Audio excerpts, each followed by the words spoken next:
Hi guys! I bought this VANSOFY recliner cover because I wanted something that would stay in place on my slippery vinyl recliner. One of the biggest questions I had before buying it was whether it would actually stay put on a slick surface, so I decided to give it a try. Right out of the package, the material feels soft and nicely made. It has a quilted finish, and the back has a non-slip texture that's designed to help keep the cover from sliding around. Installation starts by placing the cover over the chair and getting everything lined up.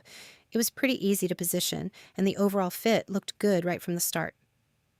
Next, I found the elastic strap that connects to the fixed buckle. It took me a minute to figure out exactly how it all went together, but once I had it connected, everything started coming together nicely. After that, I attached the adjustable strap around the headrest. I'm honestly not sure I assembled that strap exactly the way they intended, but it worked well and held the cover securely in place.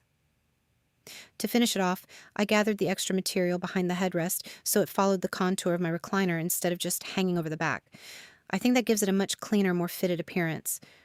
There are also storage pockets on the sides for things like remotes, your phone, or magazines, which is a nice bonus. So far, I'm really happy with it. It feels like a quality cover and stays in place much better than I expected on my vinyl recliner. If you're wondering whether this style of cover can work on a slick leather or vinyl chair, my experience so far says yes.